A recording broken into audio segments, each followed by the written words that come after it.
Hello, Shakespeare class, and welcome to our second week of instruction. This is when we take up this great play, Henry IV, Part 1. Well, what's so special about this play with a weird title? It's Henry IV. Sounds so boring. It's one of the history plays, clearly, right? Is Henry IV the main character? No, he's not. Actually, the main character is his son, Prince Hal, who is rising to become the next king. Henry is sick, and he will pass away at the end of Henry IV, Part 2, and then Hal will rise up to be the new king, Henry V. And Shakespeare will write a third play called Henry V, which explores the great career in battle and adventure that Henry V had. So as we start this play, you want to think, okay, it's about Prince Hal, but even then, that's not what's so cool about this play. What's so great about this play is that it features perhaps Shakespeare's greatest character, Sir John Falstaff, or just Falstaff. What's so great about him? Well, Harold Bloom says, interestingly enough, that when you shake a spear, you make a staff fall. And it's interesting to see the parallel in those names, Shakespeare, Falstaff. Maybe there's nothing to that, but it's something that many people have wondered, is Shakespeare pouring himself into the character of Falstaff? Well, Shakespeare was a very skinny man, by all accounts, and Falstaff is a great fat man who drinks and tells enormous lies and great stories, and is a fabulist in every way. So I want you to think about him. He's a maker of fanciful stories, a fantasy liar, and Shakespeare wrote extraordinary fancies and lies himself. The real fun of the play starts in scene 2, where Falstaff wakes up at 3 o'clock in the afternoon with Prince Hal staring at him, and he says, "Now, Hal, what time of day is it, lad?" And the prince answers, "Thou art so fat-witted with drinking of old sack, and unbuttoning thee after supper, and sleeping upon benches after noon, that thou hast forgotten to demand that truly which thou wouldst know. What a devil hast thou to do with the time of day? Unless hours were cups of sack, and minutes capons, and clocks the tongues of bawds, and dials the signs of leaping houses, and the blessed sun himself a fair hot wench and a flame-colored taffeta. I see no reason why thou shouldst be so superfluous to demand the time of day." And Falstaff replies, "Indeed, you come near me now, Hal, for we that take purses go by the moon and the 7 stars, and not by Phoebus, he that wandering nights so fair. And I prithee, sweet wag, when thou art a king, as God save thy grace, majesty, I should say, for grace thou wilt have none." "What none?" says the prince. "No, by my troth, not so much as will serve to be prologue to an egg and butter." "Well, how then? Come roundly, roundly," says the prince. "Marry then, sweet wag, when thou art king, let not us that are squires of the night's body be called thieves of the day's beauty. Let us be Diana's foresters, gentlemen of the shade, minions of the moon, and let men say we be men of good government, being governed as the sea is by our noble and chaste mistress, the moon, under whose countenance we steal."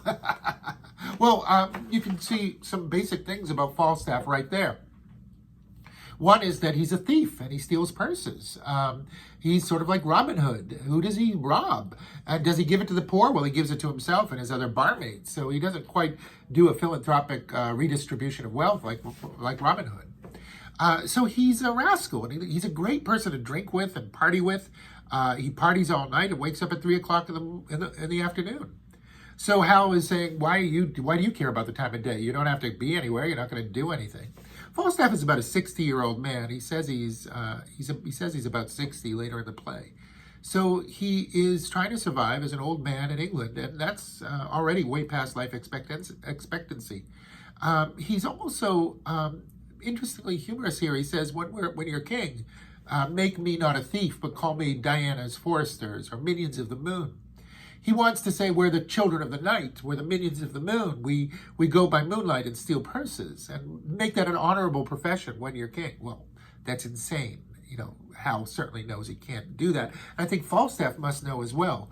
But I think Falstaff is saying, please don't reject me when you're king. I want to be part of your life. And this sets up this interesting relationship. Is Falstaff a kind of surrogate father to Prince Hal? At the end of the scene, Hal says he doesn't really want to know Falstaff. He gives a speech which says that as much as Falstaff is a creature of the moon, Hal is the sun. He's literally the son of the king. He's the son who's going to come from around the clouds. And the prince says in a soliloquy, I know you all, and will a while uphold the unyoked humor of your idleness. Yet herein will I imitate the sun, who doth permit the base contagious clouds to smother up his beauty from the world, that when he please again to be himself being wanted, he may be more wondered at by breaking through the foul and ugly mists of vapors that did seem to strangle him. If all the year were playing holidays, to sport would be as tedious as to work. But when they seldom come, they wished for come, and nothing pleaseth but rare accidents. So, when this loose behavior I throw off, and pay the debt I never promised, by how much better than my word I am, by so much shall I falsify men's hopes, and like the bright metal on a sullen ground, my reformation, glittering o'er my fault, shall show more goodly and attract more eyes than that which hath no foil to set it off. I'll so offend to make offence a skill, redeeming time when men think least I will.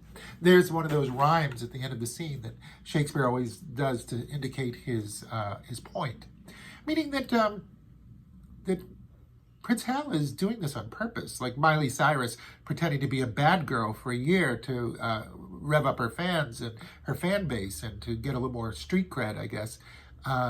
Prince Hal is hanging out with ne'er-do-wells so that when he is called by his father, when he's finally wanted, and you get the sense that his father doesn't want him at all, that he will be seen as gloriously redeemed. Look, this bad boy has come to the light, and he's found salvation, and he's changed, and he will be a good king. And and the people will be able to look at Hal and say, well, he's like us, he's got sins, and he's a bad person, but he overcomes them, and so they'll see themselves in Prince Hal and root for him because he's sort of a ne'er-do-well. But the joke here is that Hal is engineering this whole PR campaign. This is clever public relations. So I want you to look at this strange dynamic. One, we have Falstaff, who's sort of a father figure, and a surrogate father, and who could never seriously rise to become a legitimate thief. And then we have Hal, who is using Falstaff for a reason. But is that true? I mean, you have to question all of this because who would do that? I mean, who's that clever? But once he's in the partying scene and once he's in the drinking scene with Falstaff, he might have rationalized it this way. He might say, well, once my father wants me, I'll reject all these people. I won't know them. And then I'll be the son I'm supposed to be. So it's an interesting way to begin. The other thing I want you to look at is the character of Hotspur, who's one of our most wonderful characters in all of Shakespeare as well. He's a character I'll take up in a second video. But for right now, I want you to be thinking about Falstaff, watch the videos I've placed up there, and have some fun thinking about these characters. On the next video, you'll see me talk about Falstaff and the Civil War that's going on in England. Thank you. Bye-bye.